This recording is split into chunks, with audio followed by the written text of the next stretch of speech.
డిఎస్సిని challenge చేస్తూ అసెంబ్లీకి రమ్మని చెప్పేసి జగన్మోహన్ రెడ్డి గారికి మాట్లాడమని చెప్పారు.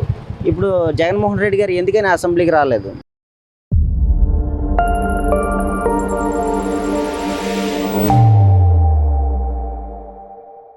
నమస్కారం అండి. జగన్మోహన్ రెడ్డి గారు అసెంబ్లీకి రావట్లేదు అంటే ఆయన సింగిల్ సింహం కదా. సింగిల్ సింహం కాబట్టి ఆయన అసెంబ్లీకి రారు. ఎందుకంటే రాజశేఖర రెడ్డి గారు అధికారంలో ఉండేటప్పుడు పరిటాల రవి గారి హత్య పైన అసెంబ్లీలో చర్చ జరిగిన సమయంలో రాజశేఖర్ అప్పటి స్పీకర్ సురేష్ రెడ్డి గారు అనుకుంటా చంద్రబాబు నాయుడు గారిని ఒక్కరినే ఉంచి తెలుగుదేశం పార్టీ ఎమ్మెల్యేలు అందరినీ సభ నుంచి బహిష్కరించారు. చంద్రబాబు ఒక్కరే సభలో ఉండి సభలో ఫైట్ చేశారు. ఏమండి, ఆ విధంగా చంద్రబాబు నాయుడు గారు సింగిల్ సింహం. ఇక్కడ మనం జగన్మోహన్ రెడ్డి గారిని సింగిల్ సింహం అంటున్నామంటే వ్యక్తిగతంగా అన్నాం కాదు. ఇది ఆయన్ని కేరళంతో సింగిల్ సింహం అనమే తప్ప ఆయన సింగిల్ సింహం కాదు. ఈనాడు సింగిల్ సింహం కాదు. తర్వాత ఇక డిఎస్సి గురించి మీరు అడుగుతున్నారు. మీరు డిఎస్సి అంటే ముందు మనం చరిత్రలో ఒకసారి వెళ్దాం. మనం ఎన్టీ రామారావు గారు 82లో ముఖ్యమంత్రి అయినప్పటి నుంచి 89 వరకు, తర్వాత 94 నుంచి 2004 వరకు, 2014 నుంచి 2019 వరకు, 2024 నుంచి ఈ క్షణం వరకు రాష్ట్రంలో ఉమ్మడి ఆంధ్రప్రదేశ్లో కానీ ఇప్పుడు ఈ రాష్ట్రంలో కానీ తెలుగుదేశం పార్టీ హయాంలో దాదాపుగా 1,80,000 టీచర్ పోస్టులు డిఎస్సి ద్వారా భర్తీ చేశారు. తర్వాత ఇప్పుడు జగన్మోహన్ రెడ్డి గారు అనేది ఏంటి అంటే అందులో అవకతవకలు జరిగాయి, అవినీతి జరిగింది, మనీ ట్రయల్ జరిగిందని అడుగుతున్నారు ఎవరు?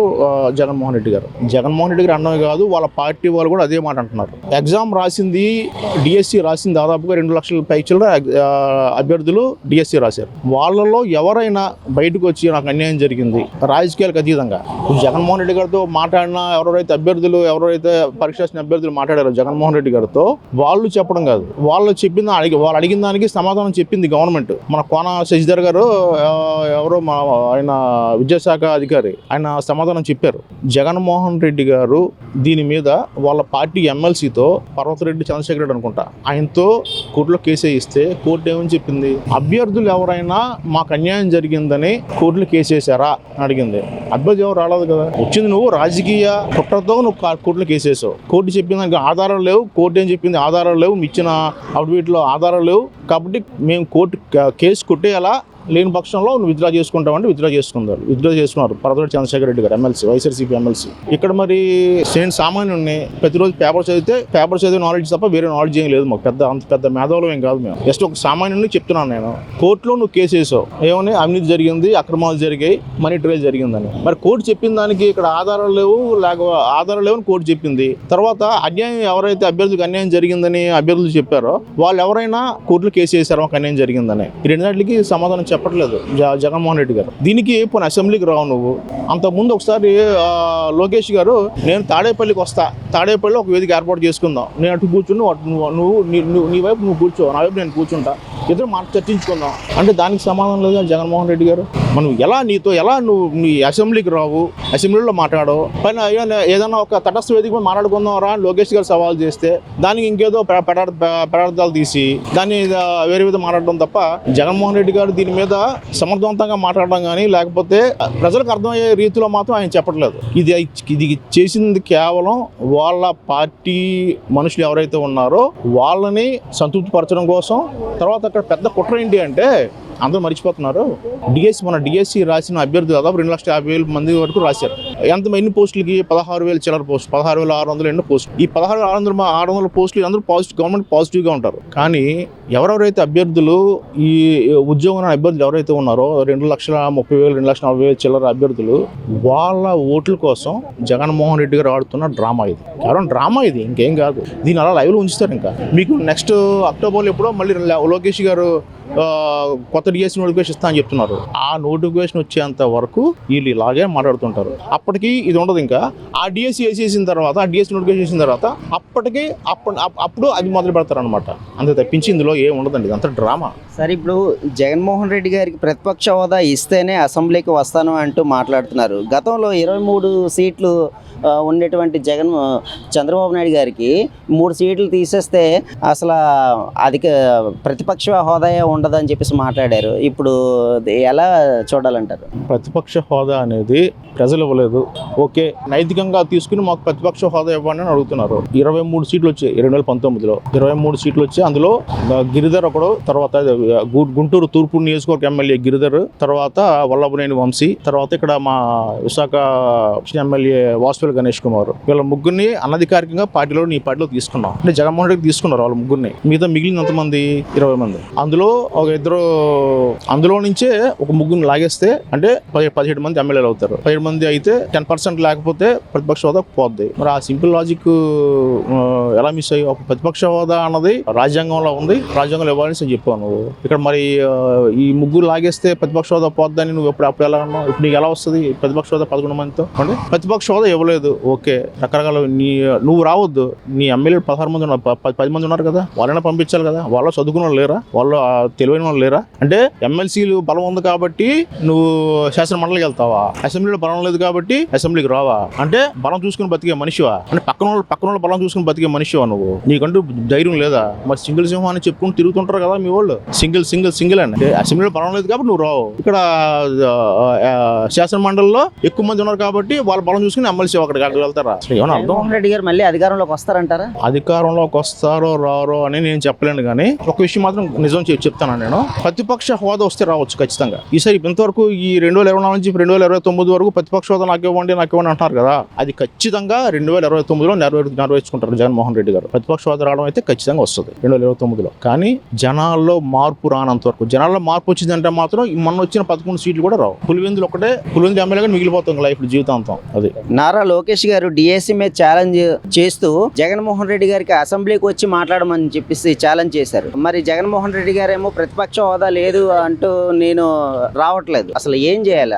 ఫస్ట్ మాజీ ముఖ్యమంత్రి పులివెందుల ఎమ్మెల్యే జగన్మోహన్ రెడ్డి గారు ముందు తెలుసుకునే విషయం ఏంటంటే ప్రతిపక్ష హోదా అనేది ప్రజలు ఇవ్వాలి. నీకు ప్రజలు ఎలాగ రిజెక్ట్ చేస్తారు, 11 సీట్లు ఇచ్చారు, ప్రతిపక్ష హోదా ఎందుకు ఇస్తారు? మెగా డిఎస్సీ మీద మీరు మాట్లాడాలంటే అసెంబ్లీకి వెళ్ళి మాట్లాడండి. లేదనుకుంటే మీ సొంత ఛానల్ సాక్షి ఉంది కదా, అలాగే మీకు సపోర్ట్ చేసిన ఈ TV9 గట్రా ఉన్నాయి కదా, వాళ్ళు పిలిచి ఒక ప్రెస్ మీట్ పెట్టి చర్చకి లోకేష్ పిలిచారు కదా, లోకేష్ వస్తాడు, ఓపెన్ ఛాలెంజ్ చేశాడు కదా, మీరు రండి, దేనికి భయపడుతున్నారు? మీలో సబ్జెక్ట్ లేదు. మెగా డిఎస్సీ ఉన్నట్టుగా ఇచ్చారు, మీరు దాని గురించి మాట్లాడడానికి అర్హత లేదు. ఒకవేళ నీకు ఏదైనా అనుమానం ఉంటే, నీకు అనుమానం జాబ్ ఎక్కువ కాబట్టి అనుమానం ఉంటే అసెంబ్లీకి వెళ్ళి మాట్లాడండి. అయ్యా నువ్వు ఎమ్మెల్యేవే కదా, నీకు ఛాన్స్ ఇస్తారు కదా. చూసుకున్నట్టయితే జగన్మోహన్ రెడ్డి గారికి ప్రతిపక్ష హోదా ఇస్తేనే అసెంబ్లీకి వస్తానని చెప్పేసి మాట్లాడుతున్నారు. గతంలో చూసుకుంటే చంద్రబాబు గారిని 23 సీట్లు ఉన్నాయి, 3 సీట్లు లాక్కుంటే అప్పుడు మీరు ఏమవుతారని చెప్పి అడిగారు. ఇప్పుడు ఎందుకు మరి జగన్మోహన్ రెడ్డి గారు రావట్లేదు అంటారు అసెంబ్లీ? జగన్మోహన్ రెడ్డి మాటలు ఎలా ఉంటాయంటే, అతని అధికారంలో ఉంటే ఒకలా ఉంటాయి, ప్రతిపక్షంలో ఉంటే ఒకలా ఉంటాయి. గతంలో అసెంబ్లీలో చంద్రబాబుని ఉద్దేశించి జగన్మోహన్ రెడ్డి మాట్లాడుతూ నీకున్న 23 సీట్లు 3 సీట్లు తీస్తే నీకు ప్రతిపక్ష హోదా పడిపోతుంది అని అన్నాడు. మరి ఇప్పుడు నీకు 11 సీట్లకు ప్రతిపక్ష హోదా ఎలాగొచ్చేస్తుంది? జగన్మోహన్ రెడ్డి మైండ్ కొద్దిగా ఆలోచించి మాట్లాడాలి. అంత పిచ్చోళ్ళగా మాట్లాడితే ప్రజలు ఆమోదించరు. ఇది కరెక్ట్ విషయం, కరెక్ట్ కూడా కాదు. ఈ ప్రతిపక్ష హోదా ప్రజలు ఇవ్వలేదు, తిరస్కరించారు. రాబోయే 2029లో కూడా నీకు ఇలాగే ఉంటే ఆ 11లో కూడా సింగిల్ డిజిట్ పడిపోతావు. మళ్ళీ జగన్మోహన్ రెడ్డి గారు మళ్ళీ అధికారంలోకి వస్తారంటారా? ఒక్క విషయం దేని కూడా వస్తాడు అధికారంగా చెప్పగలరండి. వాళ్ళ కార్యకర్తలైనా ఏం చేశాడని వస్తారు. సొంత కార్యకర్తలకే ఏం చేయలేడు, సొంత చెల్లికే ఏం చేయలేదు, తల్లినా బయటికి తగిలిసాడు. ప్రజలకు ఏం చేస్తాడు? అధికారం కాదు కదా, ఉన్న 11 సీట్లు కాపాడుకుంటే అది గ్రేటే. నెక్స్ట్ 2029లో నారా లోకేష్ గారు జగన్మోహన్ రెడ్డి గారికి సవాల్ విసిరారు, ఏదైనా ఉంటే వచ్చి మాట్లాడమన్నారు మెగా డిఎస్సీ పై. మీ ఒపీనియన్ ఏంటి? మెగా డిఎస్సీ పై అది ఆల్రెడీ పరీక్ష అయిపోయింది కదండి. ఇప్పుడు అన్ని కొన్ని లాభాలు ఉంటాయి, నష్టాలు ఉంటాయి. దిగడం వల్ల లాభాలు వాళ్ళకి ఉంటాయి, దగా అనే వాళ్ళకి. ఇప్పుడు వీళ్ళకి ఇది చేస్తారు కాబట్టి ఇది ఇంకా ఫైనలైజ్ అయిపోయింది. ఇలాగ కూడా వీళ్ళ కుటుంబాలన్నీ రోడ్డును పడి చాలా బాధపడుతున్నాయి కదా. సో వీళ్ళు కూడా దృష్టిలో పెట్టుకొని మనం న్యాయం చేయాలి కదా. సో కరవమంటే కప్ప కోపం, విడమంటే పాము కోపం అన్నట్టు చందాన్ని ఉంది. ఇదిగాన ఇది క్యాన్సిల్ చేయాలా లేదంటే అది మళ్ళీ రీ ఎగ్జామ్ చేయాలా అనేది ఆలోచిస్తుంది కదా ప్రభుత్వం. సో దాన్ని బట్టి ఇది ఉంచడమే మంచిది అనిపిస్తుంది మెగా డిఎస్సీ మాత్రం. దీంట్లో మాత్రం ఏం తప్పు లేదు, ఎందుకంటే అంత క్లియర్ గా కోర్టులు కూడా వాళ్ళ యొక్క దీన్ని బయటపడ్డాయి కదా. సో దాని గురించి మరి అది అసెంబ్లీలో వచ్చి మాట్లాడమంటే ఆయన మాట్లాడటం లేదు. సో దాని గురించి స్పష్టంగా అంత అవగాహన కూడా మాకు లేదు. పేపర్ చదివిబట్టే ఇది కూడా చెప్పగలుగుతున్నాం అనమాట. పేపర్లోను టీవీలో న్యూస్ చూసి మేము చెప్పగలుగుతున్నాం. సో ఇది మాత్రం కంటిన్యూ అయితే మంచిదే అని చెప్పేసి అభిప్రాయం నా దీని ప్రకారం అయితే మంచిదని అనుకుంటున్నాను. జగన్మోహన్ రెడ్డి గారికి ప్రతిపక్ష హోదా ఇస్తేనే అసెంబ్లీకి వస్తానని చెప్పేసి మాట్లాడుతున్నారు. గతంలో చూసుకున్నట్టయితే చంద్రబాబుకి 23 సీట్లు ఉన్నాయి, 3 సీట్లు లాగేస్తే ప్రతిపక్ష హోదా ఉండదని చెప్పేసి మాట్లాడారు. ఇప్పుడు ఎలా చూడాలంటే అది అతని వ్యక్తిగత అభిప్రాయం అండి. అంత డీప్ గా అయితే నేనైతే వెళ్ళలేను అసలు. అంత కానీ పేపర్ టీవీ న్యూస్ బట్టి ఇప్పుడు అది ఆ హోదాలు అవన్నీ అయితే మాత్రం మేము చెప్పలేమండి. ఏదో ఈ పేపర్ టీవీ న్యూస్లో చూస్తున్నాం కాబట్టి ఈ మాత్రం అవగాహనతో చెప్పగలుగుతున్నాం. ఎన్నో వేల కుటుంబాలు కూడా రోడ్డునెక్కి పాపం వాళ్ళు కూడా బాధపడుతున్నారు కాబట్టి వాళ్ళకన్నిటికి కూడా మనం సపోర్ట్ చేసే విధంగా ఉండాలి కాబట్టి ఆ విధంగా చేయగలుగుతున్నాం అనమాట. సో అప్పుడే అది దగా అన్నట్టుగా అయితే అప్పుడే ఆ రోజే వాళ్ళు కరెక్ట్గా పట్టుబట్టి ఇచ్చేస్తే బాగుండేది కదా. ఇప్పుడు ఏదో అక్కడ ఢిల్లీలో జరిగిన అన్యాయం దీని గురించి వీళ్ళు కూడా ఇది చేసేయండి, రిజైన్ చేసేయండి, ఎంతసేపు అది చేయండి అంటే అవదు కదా. సో అలా చెప్పుకుంటూ పోతే అన్నీ ఇంకా అలాగే ఇదవుతాయి. సో మనకి ఏంటంటే ప్రజలకు ఎవరికైనా న్యాయం కావాలి, సో ఇది న్యాయంగానే ఉంది అని చెప్పేసి అనుకుంటున్నారు. సో దాని ప్రకారంగా అలాగే వెళ్ళిపోతే బాగుంటుందని మా అభిప్రాయం. జగన్మోహన్ రెడ్డి గారు మళ్ళీ అధికారంలోకి వస్తారంటారా? అది అప్పుడు చెప్పలేం కదండి, ఎవరు ఎప్పుడు అధికారంలోకి వచ్చినట్టుగా అంటే అంతే. ఇంకా అది ఇప్పుడంటే మాత్రం ఏం చెప్పలేము ఇప్పుడు ప్రజెంట్ అయితే మాత్రం. 5 years తర్వాత ఫస్ట్ టైం రిక్రూట్మెంట్ జరిగిందండి. చాలా మంది 5 years నుంచి కష్టపడి ప్రిపేర్ అయ్యి చదివి ఎంట్రన్స్ ఎగ్జామ్ రాసి పోస్టింగ్స్ వచ్చిన టైంలో ఇలాగా చేయడం అంటే జగన్మోహన్ రెడ్డిది అది కరెక్ట్ కాదు. యాక్చువల్ గా చెప్పాలంటే అయిపోయింది, ఎంట్రన్స్ ఎగ్జామ్ అయిపోయింది, అందరికి పోస్టింగ్స్ కూడా ఇచ్చారు. చాలా మంది పేపర్లోని 4-5 మేము సెలెక్ట్ అయ్యాము, ఓన్లీ ఇది ఒకటే సెలెక్ట్ అవ్వలేదు కదా, డబ్బులు ఇచ్చుంటే అది ఒకటే సెలెక్ట్ అయ్యే వాళ్ళం కదా, ఇంకా 4-5 స్ట్రీమ్స్ కూడా మేము సెలెక్ట్ అయ్యామని అంటున్నారు కదా. సో మేబీ దాంట్లో జెన్యూనిటీయే ఉండొచ్చు, ఏదో బురద జల్లాలని జల్లడం తప్ప వేరేగా ఏమీ లేదు.